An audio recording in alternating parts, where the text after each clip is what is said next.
Alexandra Ayala continuing to wow the fans. Kagulat World, buong tennis world, napatingin sa Washington.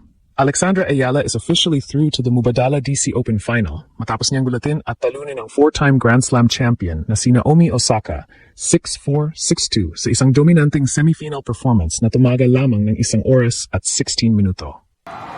As she gets her first win over Naomi Osaka. Hindi ito panalong nakuha sa Tsamba. Mula simula hanggang dulo, mas malinaw ang plano, mas disiplinado ang execution, at mas matatag ang composure ng Filipina. And books a spot into the Washington DC final. Sa first set, pinilit ni Alex na hindi maging comfortable si Osaka sa baseline. Hindi siya nakipagmatigasan lamang sa lakas. Gumamit siya ng variation, maagang kumuha ng bola, at paulit-ulit na pinagalaw ang Japanese superstar. Kahit may 5 ace si Osaka sa buong laban, nasira rin ang rhythm nito dahil sa 5 double faults at patuloy na pressure ni Alex sa return games. Ang tunay na pagwasak ay dumating sa second set. Habang lalo pang bumababa ang kumpiyansa ni Osaka sa kanyang second serve, lalo namang naging agresibo si Alex. Nanalo ang Filipina ng napakalaking 78.9% ang kanyang second serve points. Habang 4 sa 12 breakpoint chances ang kanyang na-convert. Mas mahalaga, 62 sa 106 total points ang napunta kay Alex, patunay na siya ang kumontrol sa karamihan ng mahalagang exchanges. Hindi lamang isang dating world number 1 ang tinalo ni Alex. Pinuwag niya ang laro ng isang kampiyon gamit ang maturity, court intelligence at walang takot na tennis.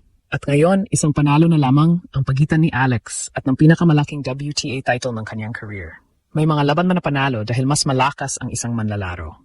May mga laban namang panalo dahil mas mahusay ang game plan. Ngunit sa semifinal na ito, parehong ipinakita ni Alex na may sapat siyang lakas para sabayan si Naomi Osaka at mayroon siyang tactical intelligence para alisin ang pinakamapanganib na armas ng Japanese champion. So locked in, and I made it a point to be so locked in. Bago pa magsimula ang laban, malinaw ang pinakamalaking panganib. Kapag nakapuwesto ng maayos si Osaka at nakakuha ng maikling bola, kaya niyang tapusin ang rally sa 1 o 2 explosive ground strokes. Hindi pwedeng magbigay si Alex ng sunod-sunod na neutral balls sa gitna ng court. Hindi rin pwedeng puro depensa dahil kapag hinayaan mong si Osaka ang magdikta, napakahirap agawin muli ang control. Kaya mula sa opening games, ang pangunahing misyon ni Alex ay sirain ang teaming ng kalaban. Hindi hinabol ni Alex ang highlight winner sa bawat palo. Sa halip, pinili niyang maglaro ng malalim, kontrolado, at may malinaw na direksyon. Inatake niya ang space, hindi lamang ang bola. Kapag nakapuwesto si Osaka sa isang side, mabilis niyang binabago ang direksyon upang pilitin itong humabol. Kapag malakas ang unang palo ng Japanese star, hindi nagpapanik si Alex. Ginamit niya ang pace ni Osaka at ibinalik ang bola ng sapat na lalim para hindi agad magkaroon ng follow-up attack. Ang first set ang pinakamahalagang psychological battle ng laban. Dito sinusubukan ni Osaka na iparamdam ang kanyang power at championship presence. Nakagawa siya ng 3 ace sa opening set at nanalo ng 61.1% ng kanyang first serve points. Ngunit hindi nito tuluyang natakot si Alex. Sa halip na umatras ng sobra sa return position, naghanap ang Filipina ng pagkataong agawin ang oras ni Osaka, lalo na kapag second serve na ang hinaharap niya. Napakahalaga ng response ni Alex sa pressure. Sa first set, nakaharap siya sa 4 na breakpoints, ngunit 3 ang nailigtas niya. Samantala, nakagawa siya ng 2 service breaks mula sa 5 pagkakataon. Yun ang malaking pagkakaiba. Kapag may maliit na pagbubukas, mas handang umatake si Alex. Sa mga rally, hindi hinayaan ni Alex na maging predictable ang tempo. May mga pagkataong mabilis ang palitan at diretso ang bola. Mayroon ding exchanges na pinahaba niya upang subukin ang patience ni Osaka. Ito ang dahilan kung bakit unti-unting nagkaroon ng errors ang Japanese star. Hindi dahil biglang nawala ang kanyang talento, kundi dahil napilitan siyang pumalo mula sa mga posisyong hindi niya gusto. Sa kalagitnaan ng first set, naging malinaw na hindi lamang sumusubok mabuhay si Alex. Siya na ang nagdidikta. Kapag may opening sa forehand side, pinapabilis niya ang bola. Kapag masyadong nakasandal si Osaka sa baseline, gumagamit siya ng mas mataas at mas malalim na trajectory upang itulak ang kalaban paatras. Kapag maikli ang return, pumapasok siya at hindi nagdadalawang isip. Ang 6-4 first set victory ay hindi simpleng resulta ng isang break. Isa itong mensahe, hindi kayang takutin ni Osaka si Alex sa pamamagitan lamang ng pangalan, ranking, o reputasyon. Pagpasok ng second set, inaasahan na mas magiging agresibo si Osaka. Bilang 4-time Grand Slam winner at dating world number 1, sanay siyang humanap ng bagong gear kapag nasa alanganin. Ngunit dito tuluyang ipinakita ni Alex ang kaniyang maturity. Hindi siya naglaro na parang umaasang magkamali ang kalaban. Siya mismo ang patuloy na lumilikha ng pressure. Sa second set, naging problema para kay Osaka ang kaniyang serve.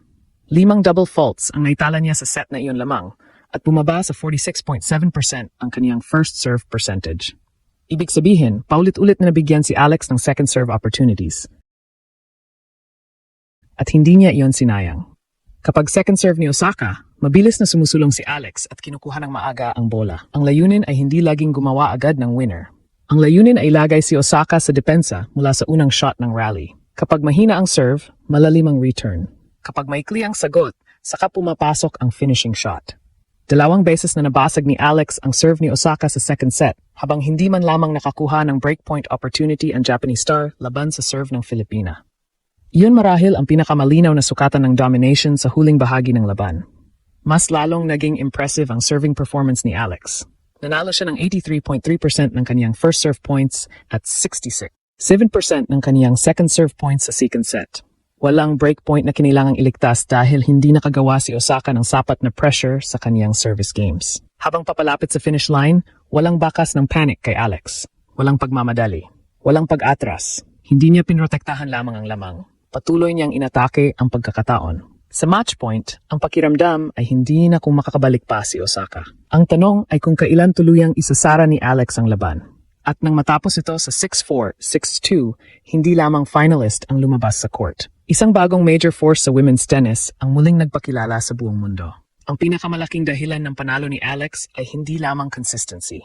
Ang tunay na susi ay ang paraan ng kanyang pag-atake sa second serve, pag-neutralize sa first strike ni Naomi Osaka, at pagprotekta sa sarili niyang service games. Unang-una, malinaw na target ang second serve ni Osaka. Sa buong laban, 5 double faults ang nagawa ng Japanese star. Sa kabilang panig, 1 double fault lamang ang naitala ni Alex. Hindi ito simpleng statistical difference. Kapag may alinlangan ng isang player sa kanyang serve, naapektuhan pati ang unang ground stroke pagkatapos nito. Nagsisimula siyang mag-isip kung kailangan bang maging mas maingat o mas agresibo. Ginamit ni Alex ang pag-aalinlangang iyon. Sa halip na ibalik lamang ang bola, ginawa niyang attacking shot ang return. Dahil dito, maraming rallies ang nagsimula na agad na nasa defensive position si Osaka. Isang power player ang Japanese champion, ngunit mas nagiging vulnerable siya kapag hindi siya ang unang nakapagdidikta. Ikalawa, pinatunayan ni Alex na hindi kailangang magkaroon ng maraming ace upang maging dominanting server. Walang ace si Alex sa laban, kumpara sa 5 ni Osaka. Ngunit mas mahusay ang overall effectiveness ng kanyang serve. Nanalo siya ng 71.4% ng first serve points at napakataas na 78.9% ng second serve points. Samantala, 41% lamang ng second serve points ang napanalunan ni Osaka. Ito ang napakalaking tactical victory. Hindi pinakamabilis ang serve ni Alex, ngunit mahusay ang placement. Ginagamit niya ito upang simulan ang point sa paborabling posisyon.